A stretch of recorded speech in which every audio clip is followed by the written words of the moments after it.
Okay, hi everybody. Good evening to you here from Finland. Wednesday is one of our busier days, though compared to all of that's been going on in Gemini, it doesn't feel all that busy.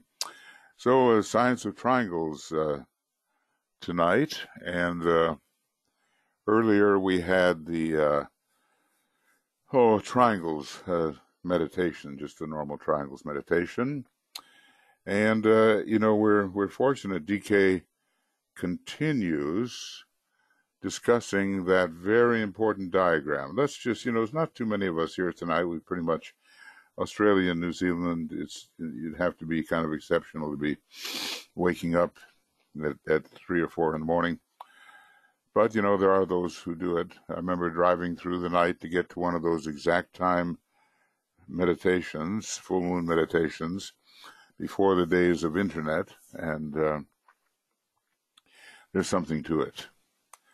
So let's just tune in on each other, and with each other, rather. And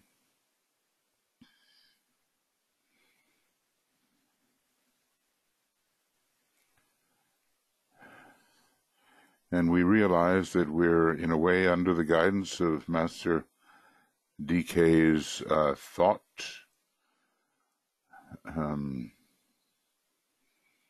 And it is, really a profound thought. As we study the esoteric sciences together and create one unified mental field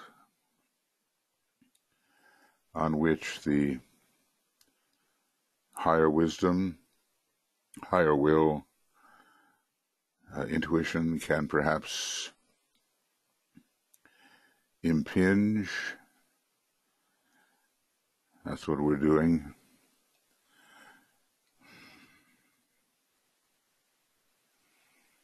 And learning, gradually, slowly to think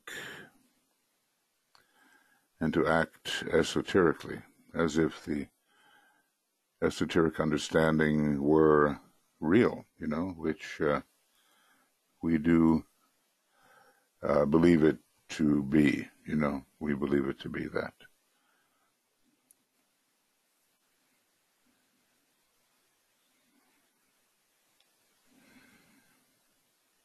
So we'll work, on this fundamental diagram and see what DK says about it.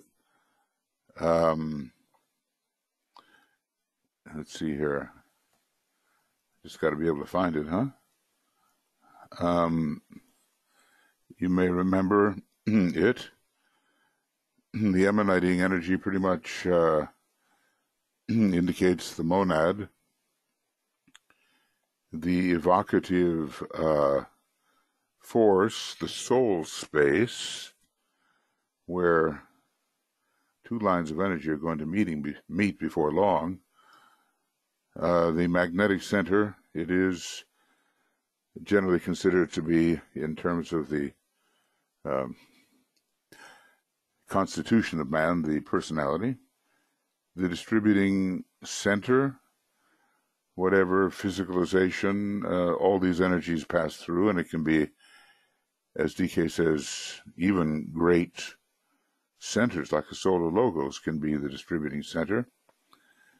Then there's a rising again to the evocative force, as man begins to respond to the evocation of the soul, or the invocation, and then man is evoked, and then passes along that line again. And then we have the return via the antahkarana to the emanating center, the monad. But there's many ways we can look at this. It doesn't just have to be in the constitution of man that we see and understand it. I've got a lot going on here. Let's see. Right.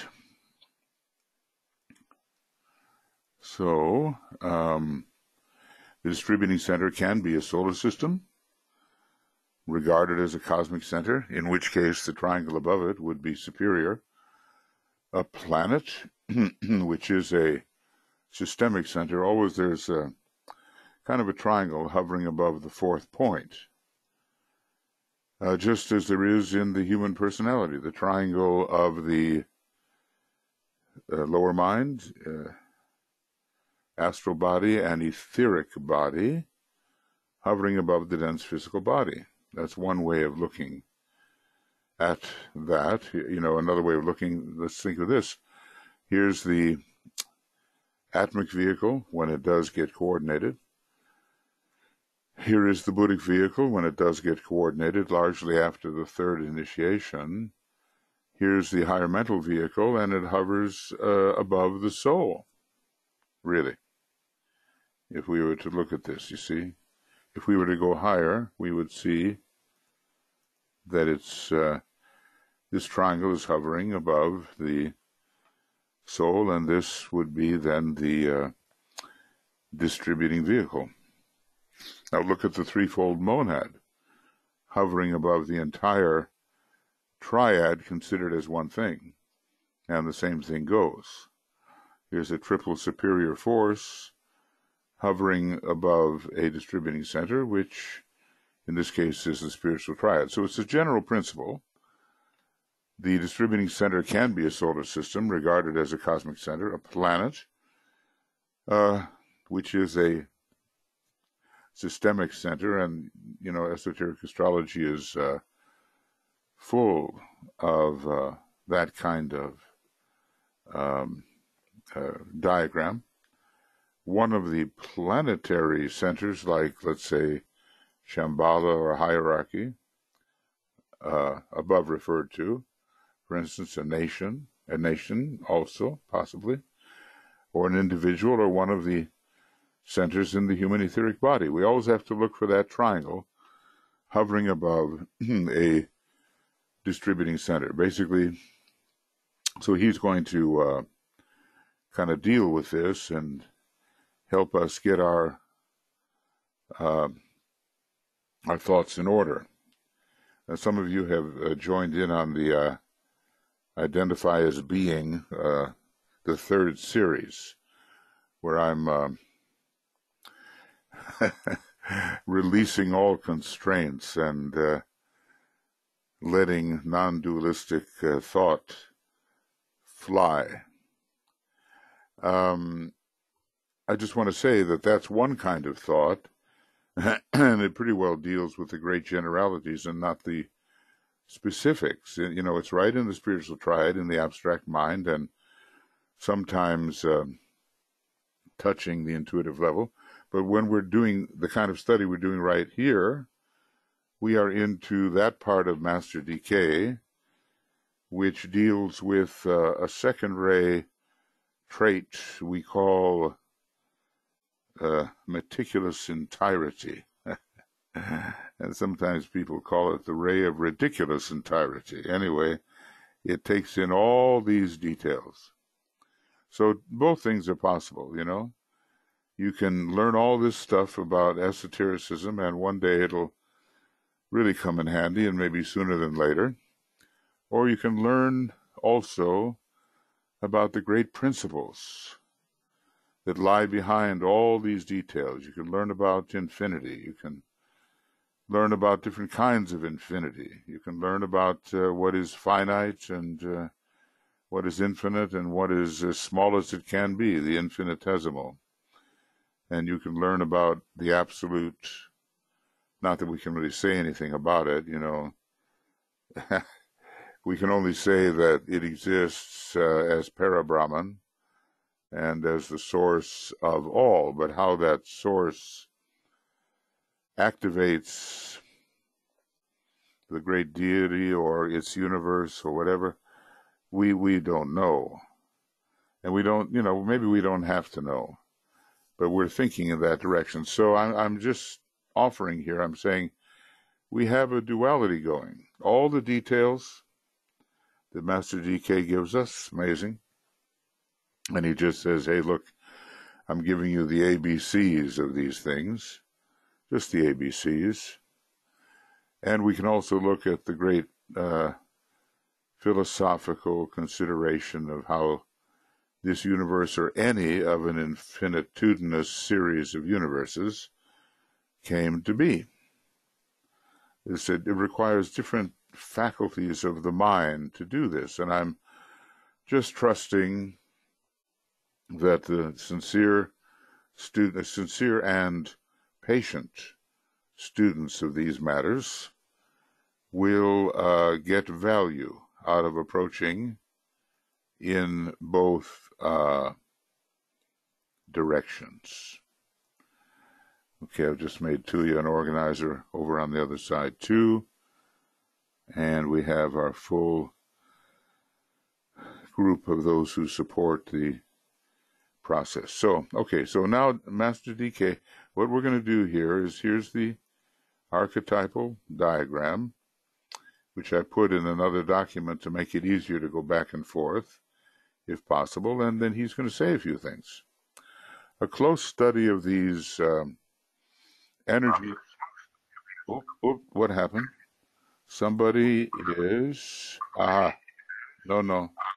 We have to turn you off. You had your microphone on, and it was echoing. So I think you can unmute yourself later when you want to talk. Okay. A close study of these energy streams will demonstrate two major movements. A downflow of energy from the emanating center. Well, it goes like this. Okay?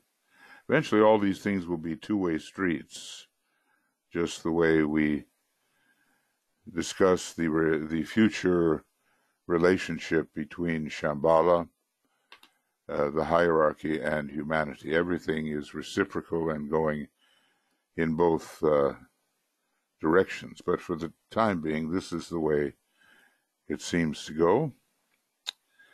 Right. So a downflow of energy from the emanating center, this leads to its merging with the center energy of a center of reception. And notice the word, and its consequent qualification. Now, you all remember Master DK saying, hey, the soul is the quality of life. So the being content of the monad is very great. I mean, it presently, because it is so low at the present time on the cosmic physical plane, it also is dealing with quality. But if you go to the very center of the monad, you're going to find isness, being, and not quality. I just want to make a drastic statement, and then, we can ponder it, that being has no quality. Being is unqualified. But when the energy of the monad descends to this second center, a receptive center, as DK says, it becomes qualified. So, pure being then is given one of the 7 qualities in itself. It has no quality per se. That's a very radical statement, because what that means is that all things are equal in being. Not high, not low, not up, not down, not east nor west, whatever. Just because a thing is, and if it is, it means it's perceived. To be is to be perceived. It's an old idealistic mantra. And many, they don't like that mantra particularly. But to be is to be perceived. I go with that. And all of these perceptions are equal. All of these things are absolutely equal, not in quality, not in magnitude, not in scope, but in isness. They are equal in isness simply because they are. Now, that's really important, because our mind is complex. especially our concrete mind, and we want to be able to say all kinds of things about all kinds of things. But the isness of things is their primordial nature, being. And somehow, we have to meditate ourselves into that realization. So it's merging with the energy of a center of reception and its consequent qualification. Then, its transmission to and its evocative effect upon a second point or focal point of reception. It looks like this might be, let's just see if it is, because I stand to be corrected here as much as anybody.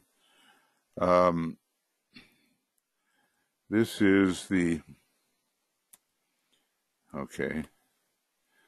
might be considered the magnetic center. I'm thinking it is. Okay? So, let's take a look at that. Maybe something's going on, someone's on that shouldn't be. Wait a second, let's see what's going on here. No, you gotta, somehow that's just switching on. Okay, so this leaves one side of the triangle as yet completed, uncompleted. Now, if we go here, basically the probability is the second center of reception is this. In the constitution of man, it stands for the personality, but but so far, no connection between the personality and the emanating center, at least, although it shows the completed process here, one side of the triangle is not yet complete, and it won't be until we can build the antahkarana. Okay. The three types of energy, or rather one energy and two forces, because that's kind of interesting, isn't it, that even the soul center, from the perspective of the emanating center, is considered a force. The force is always, I think we discussed this, someone brought it up and pointed out a good paragraph on that. A force is always secondary and is guided by an energy. So we've got one energy here and two forces. The three types of energy, or rather one energy and two forces, proceed with the following activities. So let's see if we can make this out.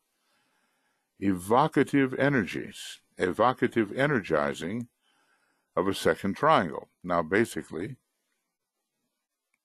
this second triangle doesn't exist yet. It's going to be brought into being through this magnetic center. But right now, it's almost as if the only things you have in this diagram is this line, and that's it. So far, this line and this line. We haven't brought the lower center, the lower triangle into being yet. The evocative energizing of a second triangle, which allows more manifestation, because this is how the monad makes its way down into the densest type of matter, which has to be spiritualized and made adaptable to the second major solar system, whereas it doesn't start out that way.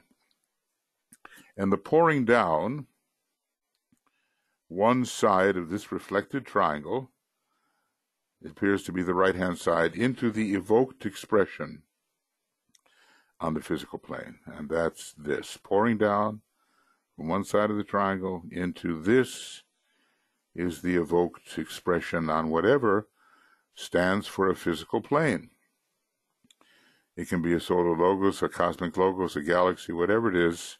It can be a very high thing, but it is denser than these other three centers. And that's the main thing we have to understand, is its greater density and the fact that redeeming energies are coming from above, and they're going to redeem whatever this distributing center may be. Okay, it producing manifestation, quality, and activity. Okay, so manifestation is at the root of it, and activity is the personality aspect, but it's already carrying quality. And there's the energizing of permanent atoms here, which evoke a physical form, at least in the case of man. So quality is coming from the evocative center, going into the active center, and it's going to produce manifestation. Right now, the emanating center is out of the picture. Now, you can pretty well say that about us, too. We're dealing with our physical nature. We're dealing with our personality. And we're applying to the soul. And there's a kind of an interchange going on here between the soul and the personality and the dense physicality of us. But the monad is out of the picture for a while. It may have started everything going, and we wouldn't have a causal body without the monad doing its thing. You know, let's just say, here it is. From the highest part of the monad comes a straight line right down into the very center of the causal body. And that line of energy, along with the solar angelic energy of the Buddhic plane descending onto the higher mental plane, will produce this causal body. But without the monad, without the solar angel, at least in our system, we're not going to have that causal body.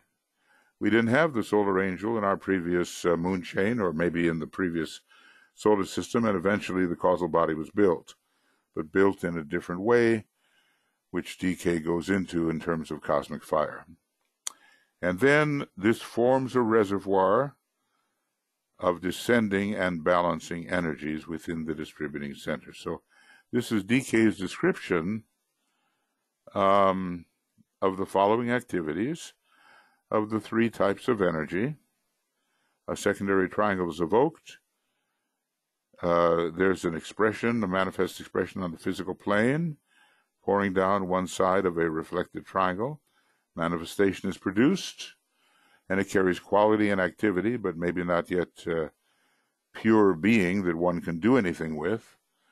And then there's a reservoir here of descending and balancing energies, all fed by a higher triangle. Now let's see what else he says, because he's done a lot of good for us by describing this. We last time we tried to describe it, and we somewhat did, but it's better to have the Master's words. Some light on this most abstruse subject, and let's believe him. Let's believe him when we realize that it's a little difficult to understand the entirety of the process. I mean, there's so many things going on in the descent of the monad to the soul, and then the creation of the personality, all those appropriations, as they are discussed in esoteric psychology too. It can take years to reappropriate personality vehicles before you're ready to be born again. Lots is going on, and he's just dealing with the generalities here. So some light on this most abstruse subject can be gained if the student will attempt to realize that the above diagram and subsequent statement describes his own involutionary and evolutionary history. Now, we've been saying that, and I think we can see it. So we want to know where we came from, not entirely. That in itself is a huge subject, which I'm trying to deal with against the rebellion of the lower mind in the identify as being group. The lower mind will rebel. Master Moria warns against it. He tells us that there will be a rebellion of Manas at various points along the way of transformation. Rebellion of Manas.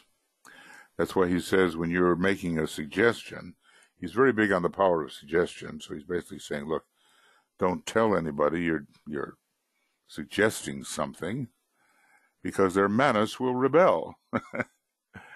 So we see that that's often the case. Anyway, our own involutionary and evolutionary histories here, it depicts the interplay between his monadic life, soul energy, and personality force.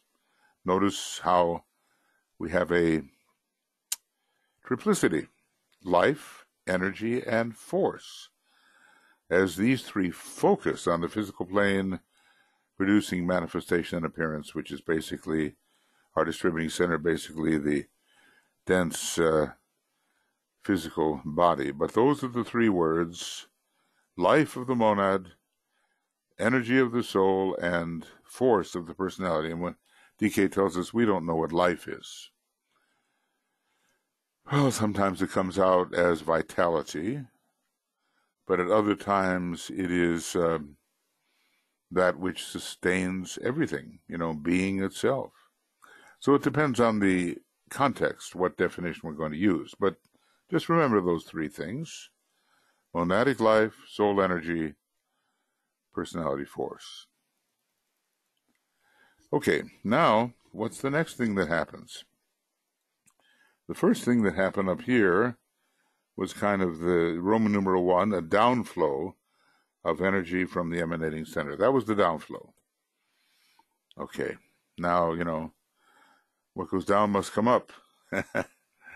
That's especially true in esotericism. So, next step is a return flow of this qualified active energy to its source or the highest point of the major triangle. We might say, whoa, that's not what I want.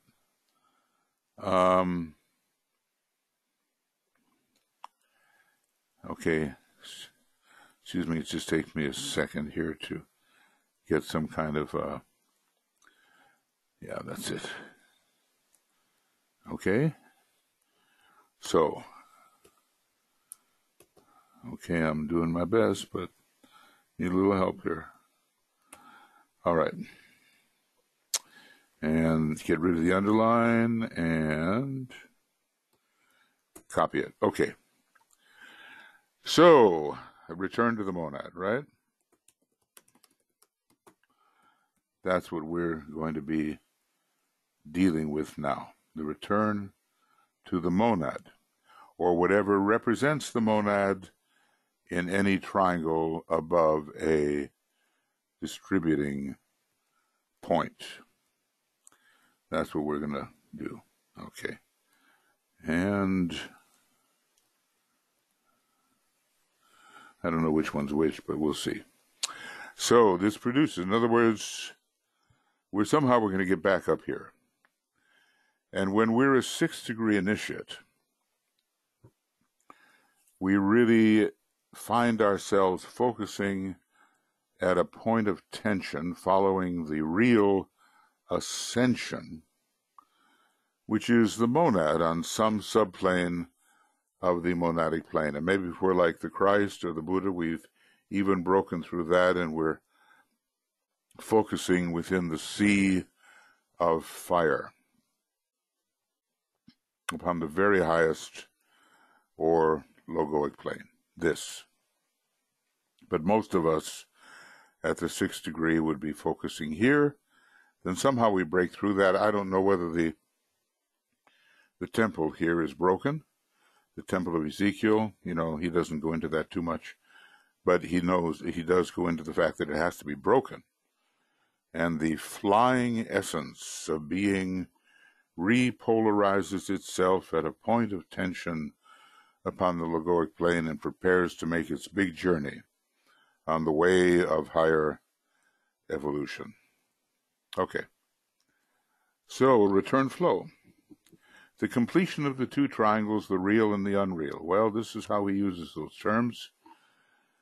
And, it's pretty obvious, isn't it, that the real is the higher triangle and the unreal is the lower, just a reflection. The building of the antahkarana is an aspect of this completion. And so, let's see if I can look at this. When this antahkarana is built, a triangle will exist down here, and it will be the lower correspondence of that which exists up here. Or maybe with the triangle extends far enough, this will be the higher triangle, and the spiritual triad will be, as DK sometimes says, the personality of the monads. Hence, it's a lower triangle. Okay, the building of the antahkarana is an aspect of this completion of the two triangles. Now, we got the diamond, and we realize how connected with Capricorn is this diamond. The highest type of people and the lowest are found in Capricorn, and it's the jewel in the lotus and Vulcan and the hardest of all signs and the hardest of all substances, the diamond, So there's something invariable about this process. So this concerns the final building of the later stages of the antahkarana by the initiate. And there is a formula inside Discipleship in the New Age, Volume 2, and you can twist it around several ways. He tells you to do that, but he says it's called Sun Black Antahkarana. Or Antahkarana Sun Black. You have to arrange things the way they do, should be arranged. I like Black Antahkarana Sun, personally.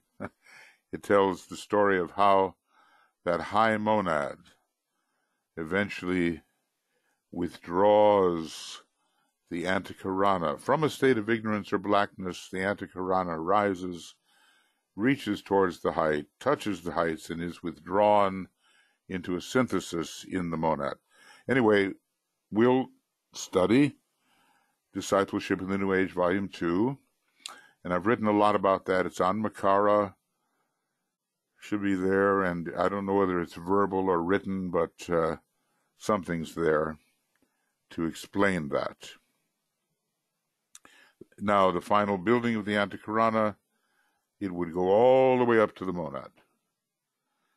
So it starts here. It would continue towards the Buddhic permanent atom, but not make it, because it's just too high, the Buddhic permanent atom. It would continue towards the Atmic permanent atom, but not make it. It's too high.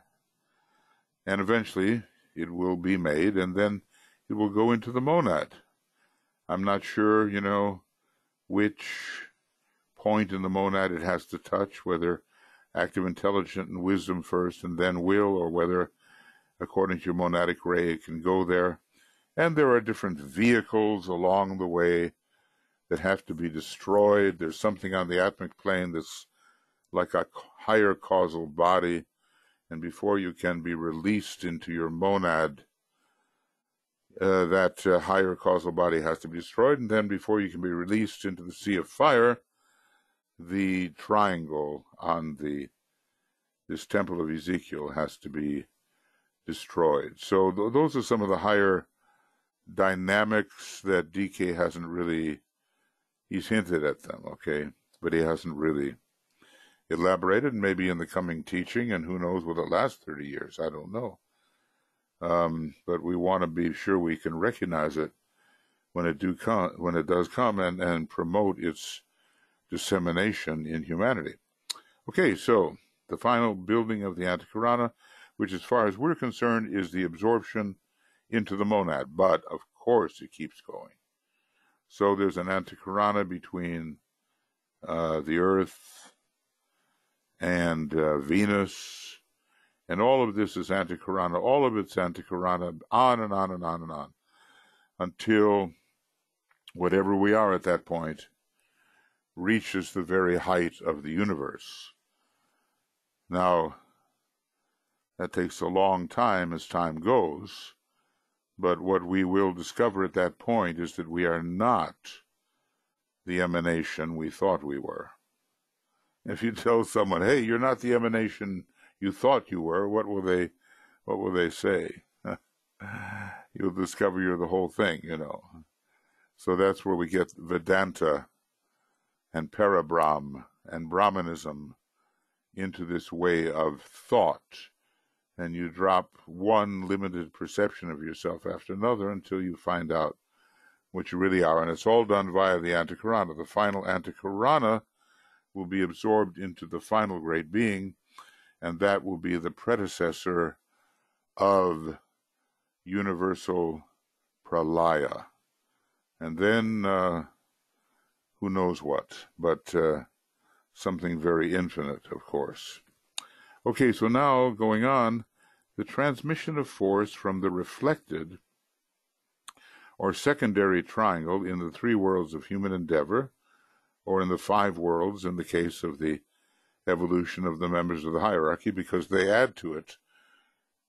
Their planes of evolution involve the Buddhic plane and the Atmic plane, so that's five worlds, is into the same focal point on the baseline of the higher triangle, which received the original emanating energy. The original emanating energy. And you know what that means. I think you can figure it out. In other words, after we're ready to aspire and ascend and contact the soul, then it all is directed into this center. Okay. And this is the time for real soul infusion of the magnetic center to occur. So whatever we are down here, we are the prodigal son. We wake up one day and then spend lifetimes going to our source. Our source is where the monad descended. It's the soul area, and we come to the soul area. Then comes the infusion by the soul of this magnetic center. And remember, you cannot build the antahkarana and you cannot reach the monad unless you are a very soul-infused personality. I think that's really, really important, because unless the soul infuses the personality, you just cannot project toward the monad. So the greater the infusion, the greater the success in the projection. So try to remember that. Try to remember that. It's the same focal point on the baseline of the higher triangle, which received the original emanating energy. And so this is, okay, I see what my problem is. So, no, this is it. Right. So, this is the evocative center. So what's going on here? Which is the soul center, which then infuses the personality to a great degree until it is ready to project into the spiritual triad and towards the monad. I hope that's clear. It's basically a return. Instead of going like this in the beginning, like a S, it goes like this. Tum, tum, and then up. That's the return. And many of us are involved right now with that, as we're attempting the early stages of antahkarana building and projecting towards the spiritual triad and towards the monad. Okay, now a little more. There are consequently two major points of importance in the higher triangle. Let's see why he says this. The emanating point of positive conditioning energy, that's, positive electricity there. It's monadic in the microcosmic sense, but it can be one of the stars of the Great Bear, or it could be a cosmic logos, or it could be a one about whom not may be said, using a cosmic. It could be anything along the way. Right now, it's practical for us to just think about making our personality more soul-infused. And basically, that just means having a more loving, unified, harmonious relationship with our environment. and of course the many people in it. So there's the emanating point of positive conditioning energy, that's the top one. The point which receives into itself both the higher energy and the lower forces. I just pointed that out. Maybe I don't need to point it out again, but here it is. This one. This point is called the soul aspect of the triangle. Now that's what we really have to remember. It's not all that complicated, and is always the registering agent of consciousness. The soul is consciousness, the soul is light, we've been told. It is therefore the producer of crises, and the crises of the soul. Let's see if I can show you. You'll find it in the same book here, but basically it's Esoteric Astrology. Is it 473? Or is it not? It's going to be one of these things here. The crisis of incarnation, the crisis of orientation, the crisis of initiation. Now, there are soul crises in different ways. The crisis of renunciation, that's crucifixion. Crisis of the battlefield, the soul gets the upper hand. Crisis of the birthplace, finally, the second aspect comes to birth within the personality. Crisis of the burning ground. That's the final burning ground, liberation, Leo. So really, on page 473 here of Esoteric Astrology, get these crises in mind. They are really important. It is the producer of crisis because the point where several energies meet is the source of crisis in the outer life. Okay, the point where I'm not going to fuss with this to make it more beautiful or more lined up. I don't want to waste the time, right? But we get the idea, and I'll just pretend like I didn't say what I said before, and Christ of Incarnation, individualism, Cancer, Cardinal. Anyway, you get the idea. Just go down the list. This is one of the best descriptions of the crises of the soul, and there's another place where Libra, Capricorn, and some other sign are discussed, and Libra is not here, but it's an important... the big battle of the Kurukshetra was fought out in Libra. That's what we're told by the Tibetan. Okay. So what have we got here so far? We've got the soul aspect of the triangle, which is the evocative center, and wherever a lot of energies are coming together, we've got a crisis. What is a crisis? A potential turning point, because we have a realization about which way we might go or not. And what did Master decay? If you're not having a crisis, why not? Why aren't you having a crisis? Because he knows that the crisis is the way to grow, It's the way to grow. And I'm sure most of us have crises that are, so we think, uninvited, and they just come about, But we should not necessarily shun them, because it might tell us that after all, we have something really potential going on in our life and in our chart. Yeah, well, I've done it. I can't stand stuff that's out of alignment, Anyway, it's getting closer. So, a little more, not much. These crises are crises of initiation, and this is true of men, as individuals, of nations. Has any nation taken the first initiation? And of humanity as a whole. So I had written down that initiation is taken within the causal body.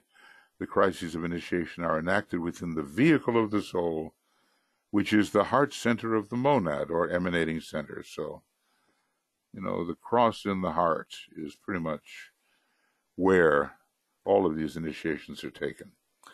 The overshadowing triangle is the factor which produces, by its flow into and out of the secondary triangle, and this sounds like a hierarchical statement, the moments in time and the events in space which lead to those episodes in the life of the soul, wherein force becomes energy and energy becomes life.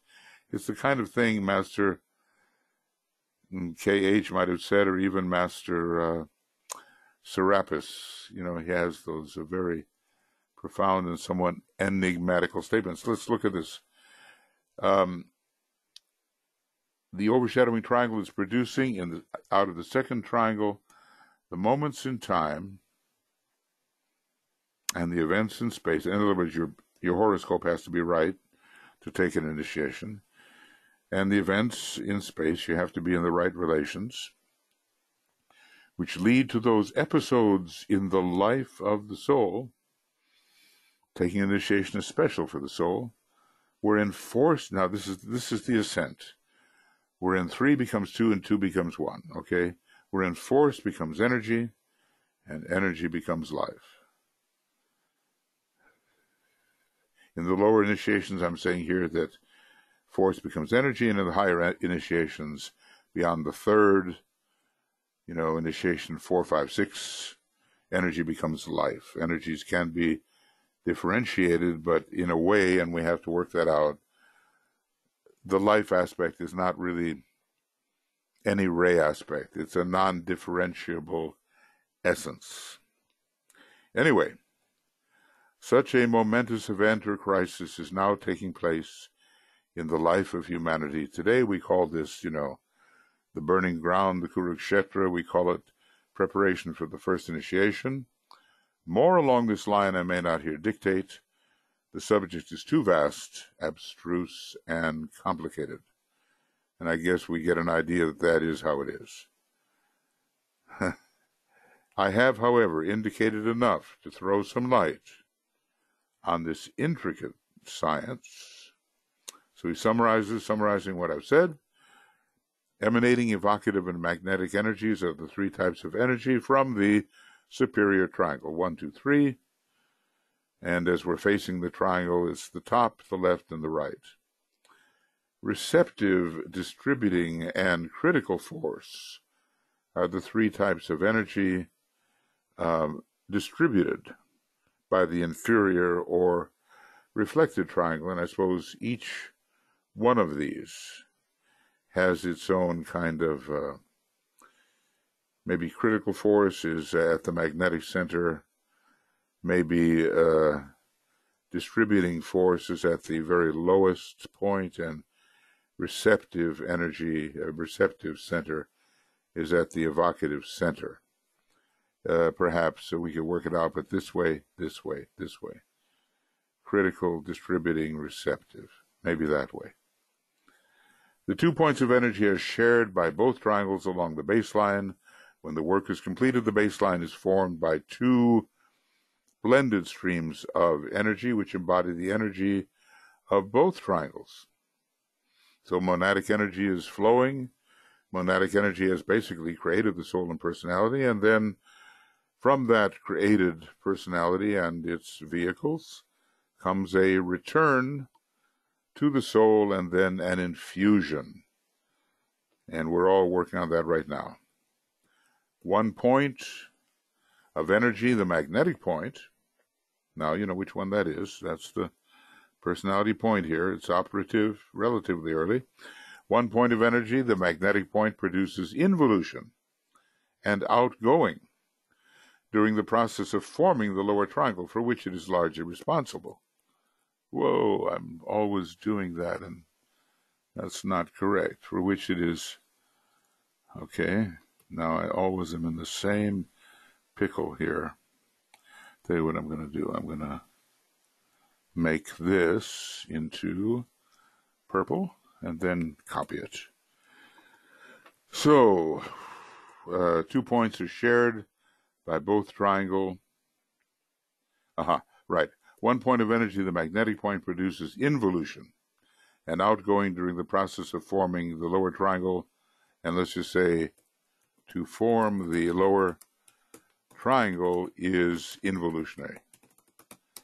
In a later stage, as a blend of energies, induces return of all energies to the emanating source. This is antahkarana building. From the soul-infused personality to the monad. At the same time, students must bear in mind that owing to the great illusion, it may appear to them that the triangles are incomplete during the evolutionary process, at least from our limited point of view, but the fact is, however, that in the eternal now, all three sides of the triangle exist and persist. The only problem is found in the consciousness, our limited consciousness, but not in reality. So what I'm going to do is I'm going to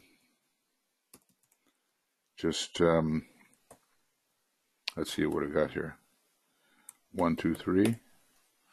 Oh, maybe that's not going to work. 1, 2, 3. Yeah, there we go. All right. So now we've gone as far as page 463. We've covered a lot of ground here. Maybe you have some questions, some statements. While I'm fussing around here, you can think of it. And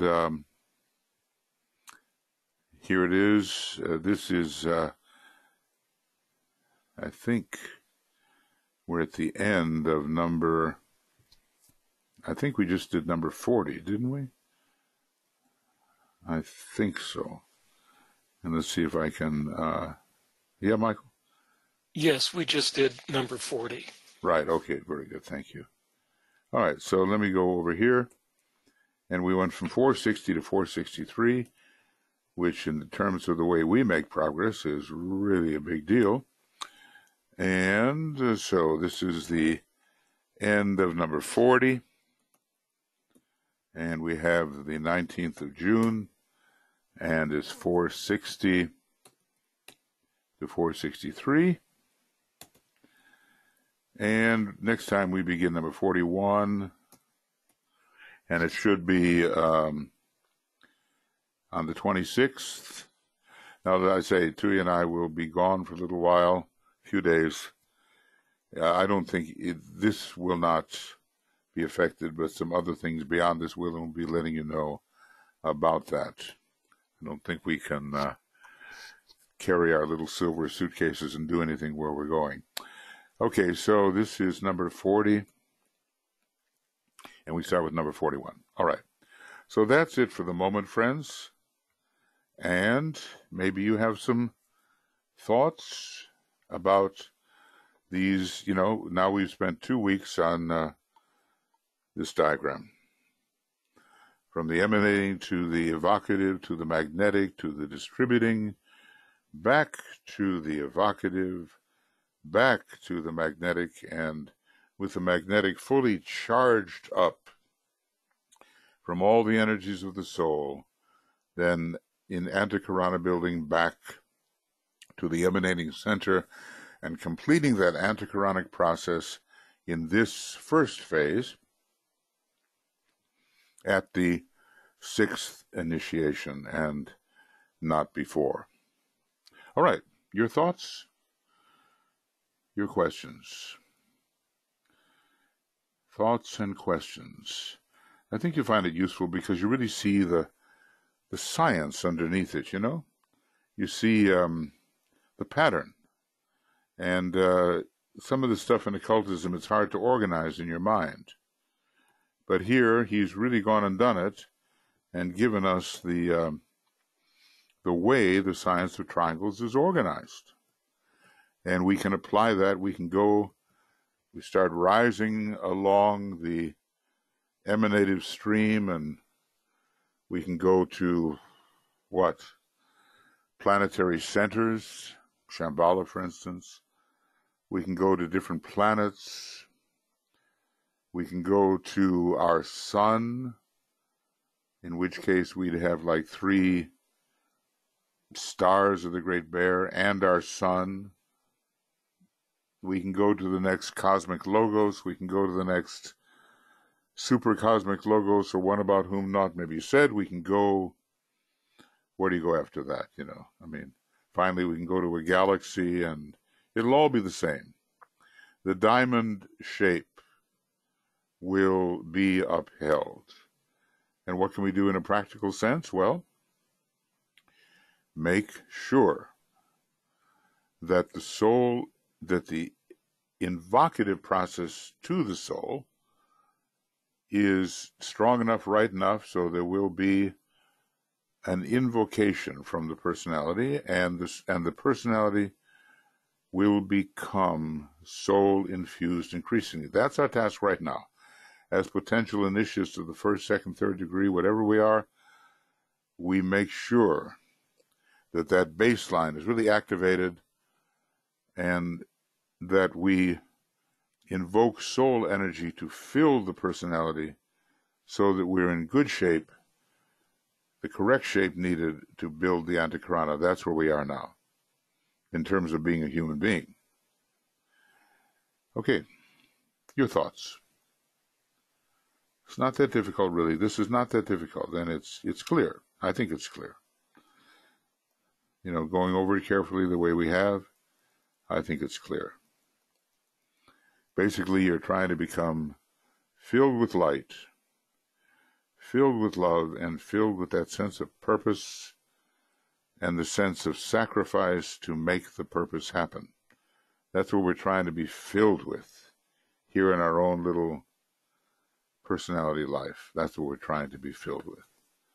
And when we do that, we can return, and via the antahkarana, we can start working into the spiritual triad where the masters are focused, and working towards the monad where the very high masters and initiates are focused.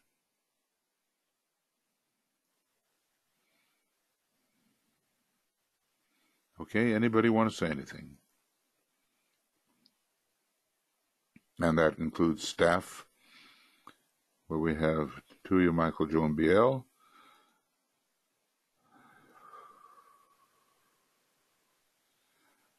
Okay.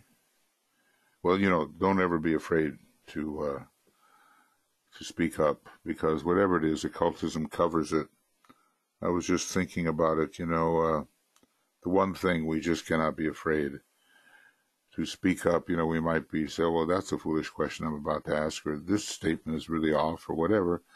But that's the only way we're going to learn anything. I think personally, I've been one of those people that's always dared to say stupid things, because I know that I will discover later the degree of stupidity, and I'll be straightened out along the way, either through my own understanding or someone else will give me the understanding that is needed. Okay? Well, if not, I think we've covered quite a bit here. And I think the very important section when it comes to the science of triangles, it's really structural, and you can really see where you are and what you're doing. Now, long ago, the soul was built. Long ago, the personality was built. Millions of years ago for us.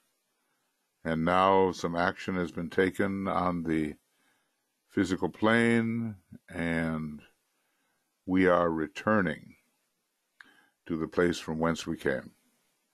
I guess that's the thing to understand. Okay, well, all right. Just, now let's see. Tomorrow, we'll have a little meditation now, but tomorrow we're going to have our reappearance of the Christ. And we're very close now to that's a morning thing. We're very close to the solstice now. And the solstice here is occurring at 1854:08 our time. So it's at 3:55 London, not London time, but GMT. So at 2:45, I think about an hour before, if that changes, we will let you know. But Tuya will broadcast a solstice meditation, and I think it will, if it starts at any different time than 2:45 GMT, we'll let you know.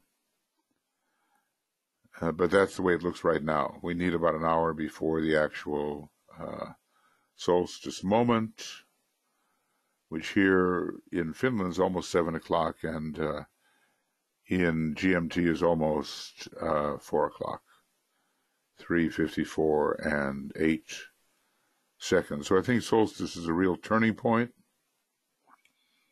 It is, well, we reached the very highest interlude, and it's, we have a descent into the third aspect of divinity from the time we have the Cancer solstice, just the way we have an ascent into the higher regions when we reach the Capricorn solstice. It may take a little while, 6 months on either side, but we're still building towards it, embodiment. You might almost say, here's another way of looking at it, that like Aries, Taurus, and Gemini are the triangle hovering above Cancer as the distributing manifestational center. That's another way of looking at it, because Aries, Taurus, Gemini are very subjective, he tells us, and Cancer is just so manifestational. So if you're going to make something happen in your life, Cancer, along with Capricorn, really, really good manifestational signs, having so much of the third and the seventh ray.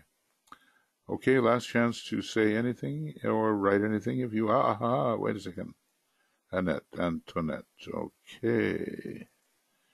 So as the triangles increase, any of the points will take on either the energy of force emanations. We call those things triangles in rotation. And according to the law of mutation, which is a very Geminian law, there will be shifts in the triangle as to which is the major point. Now, it probably starts out with the third aspect point being chief among them. Then there will be the second aspect point, and finally the first aspect point. It's pretty much like our own life. The personality rules at first, and then not even the personality, just the vehicles of the personality rule. But finally we get ourselves a personality. It rules for a long time. Then comes the period of soul rulership, and then the period of monadic rulership, very, very long, very short when it comes to being a human being, but very long when it comes to the whole journey on the way of higher evolution. So everything is in mutation, everything is in rotation, and it's all according to law, and we don't know those laws yet, but when we get to the point where we have all knowledge, at least of our local planet here, on the third sub-level of the atomic plane, we're going to know the cycles, and then how long things last, and in this law of mutation, how we can understand the different points being major or minor. But, that's a little bit ahead of us here. All we know is that it does exist. And I think we can just say, look, none of us is going to start out as we reascend as the prodigal son. We're not going to start out with the monad being our major center. It is the personality for a long time that gets us into the shape where we're really ready to reascend. Then the soul carries on for 5 initiations as the major center in the triangle, and then the monad carries on for 6, 7, 8, 9, 4 more initiations. The monad is the really directing center. We might even say from the time of the 4th initiation, the monad is in charge. You can say that because man comes into touch with his monad in a more direct way at the 4th initiation, because stuff is out of the way, like the causal body and so forth. So yeah, I think what you're saying is it leads us into this consideration of the rotation in the triangle. Anything else there? Okay. Any other thoughts or questions or statements?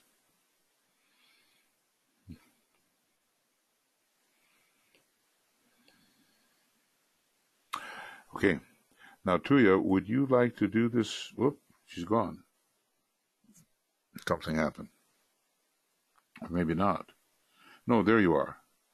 So, Tuya, would you like to do this shortened triangles meditation, or do you want me to handle it?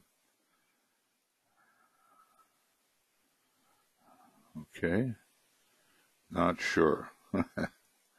Sometimes it's a little difficult to hear from one side of the house to the other. Okay. I'll tell you what, basically it's going to be really brief. Because this is different from the morning meditation, which is much more practical and involves human beings. So,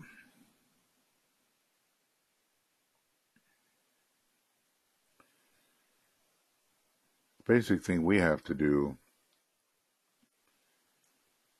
is to realize that the whole etheric body of the universe is a combination of squares, triangles, and circles. The higher you go, the more spherical it gets. And maybe by the time we enter the realm of a solar logos, we're pretty much in the realm of sphericity. Sacred planets, triangularization, non-sacred planets, squares. So let's just try to expand our mind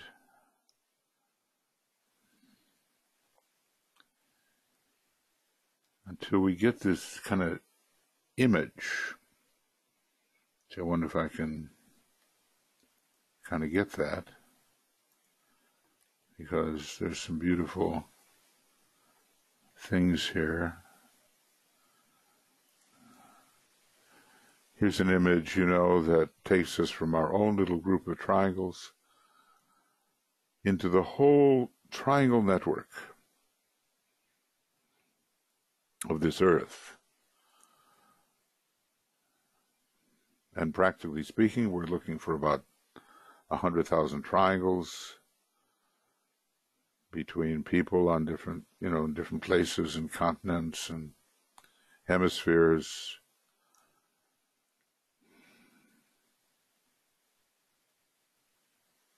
And finally, the Buddhas of activity in Shambhala, a great triangle, coming from the previous solar system and assisting Sanat Kumara under the law of sacrifice, which is the very first law of the soul.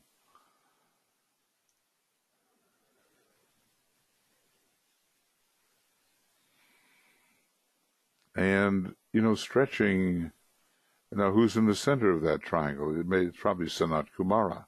We can visualize in our own triangles the Christ at the center. Probably, it's a little pretentious, let's say, to put Sanat Kumara in the center of our personal triangles. But the Christ would be the Master or the Christ. When we visualize our triangles and our own little triangle network, we can use the Christ, the image of, or our Master.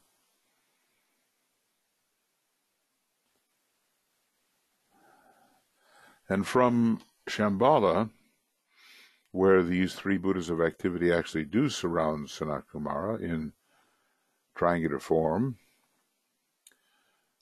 let's just be aware that we can go into our solar system.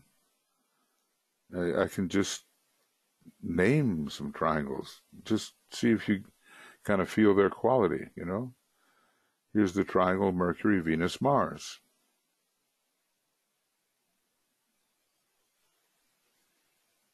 Here's the triangle Mercury, Venus, Earth.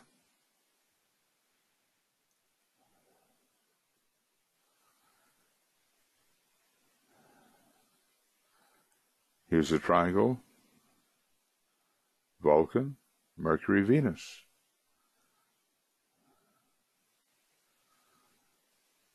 There's so many. I once did a analysis of all these triangles. It's somewhere here. And the triangle, the three synthesizing planets, Saturn, Neptune, Uranus, and a very important triangle.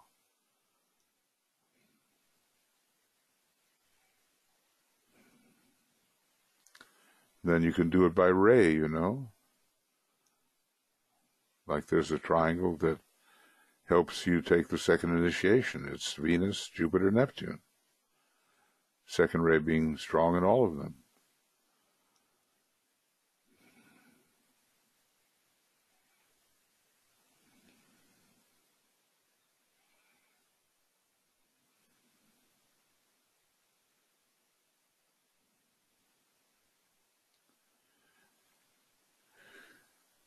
And so, you compare, they're all in relationship with each other, and it's a bigger network of triangles than anything we're going to find right here on the Earth. You can make triangles just to get the idea between globes in the planetary scheme, between chains in the planetary scheme, and then between the various planetary logoi and their planets. But then go out of that and get into solar deities, and the sun can make triangles with different planets.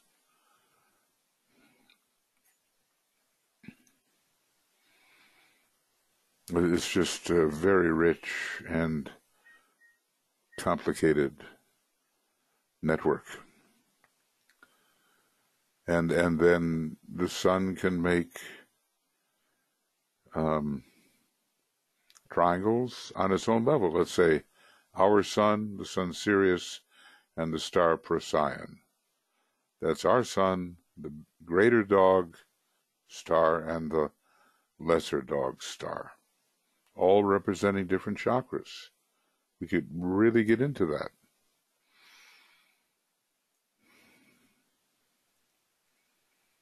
So the complexity of it is more than we can handle, but the idea is that as you look out there and the beings increase in their power, like this diagram is filled with triangles way beyond the cosmic physical plane. So that's the thing. Realize in this little alignment, we are part of vast triangles networks, extending throughout our local cosmos system, and then that will have triangular relationship with other cosmos systems, and on and on and on.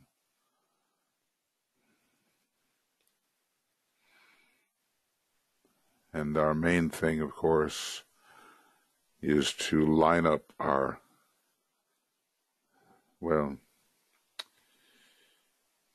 soul, our personality, and finally our monad. That's it. And on our planet, Shambhala, hierarchy and humanity. Those are the practical things close at hand. But we're studying a great science. It applies to the whole universe. That's what we're doing. So, in the morning, we made it really practical. You've got these two other people you're working with. You're all functioning as soul-infused personalities. You say the great invocation. You think of the light and the love pouring through the triangle, you link into the triangle's network, and beyond. Practical. And now in the science of triangles, we're going systemic and cosmic to try to understand these things. And when we finish this section, we'll start to look at specific triangles and what they could mean.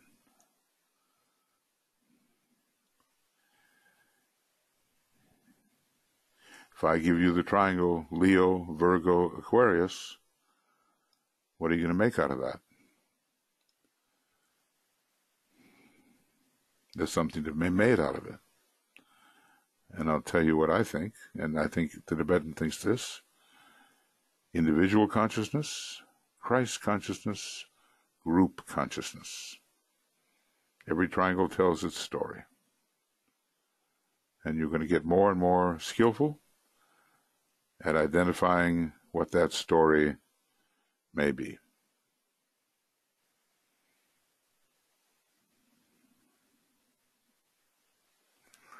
So I'll tell you what, let's just close our meditation, or really more of an alignment, with the great invocation. And realize that, of course, there's a great triangle here of light, love, and will. And we can make other triangles out of it too.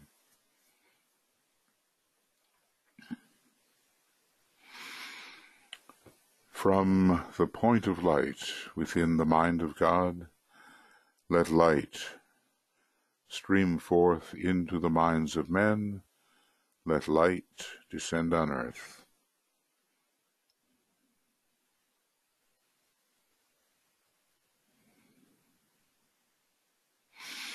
From the point of love within the heart of God, let love stream forth into the hearts of men.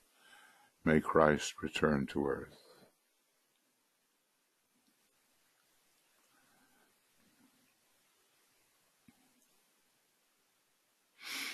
From the center where the will of God is known, let purpose guide the little wills of men,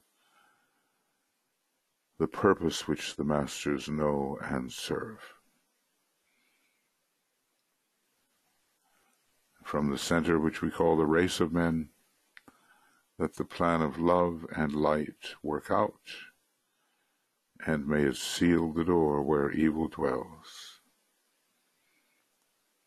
Let light and love and power restore the plan on earth.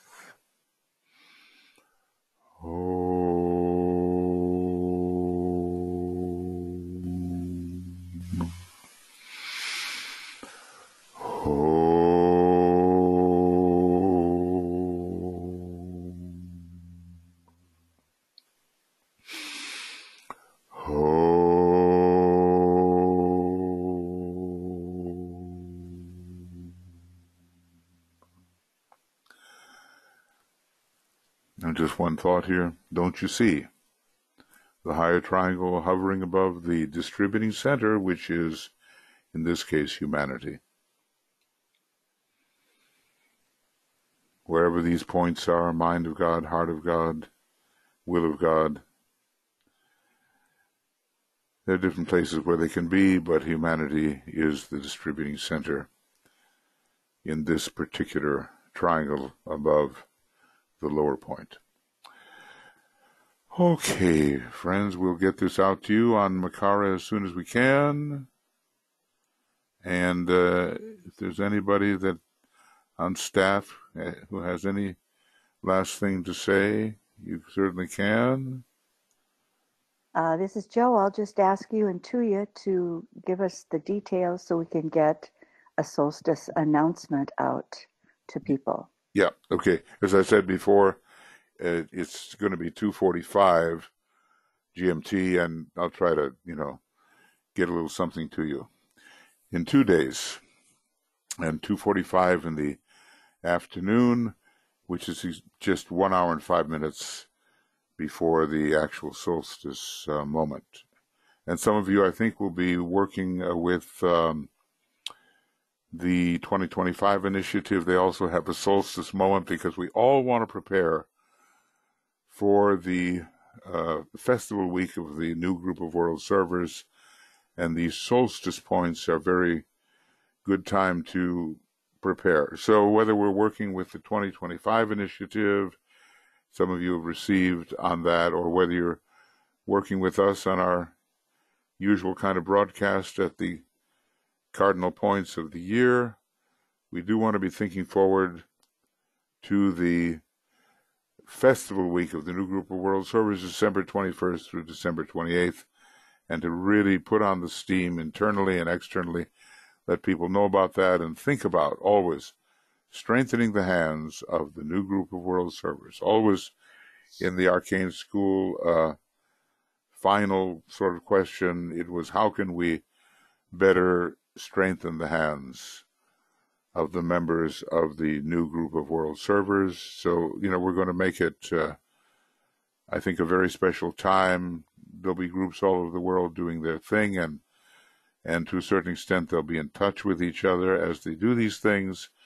So why not resolve to be part of it, okay?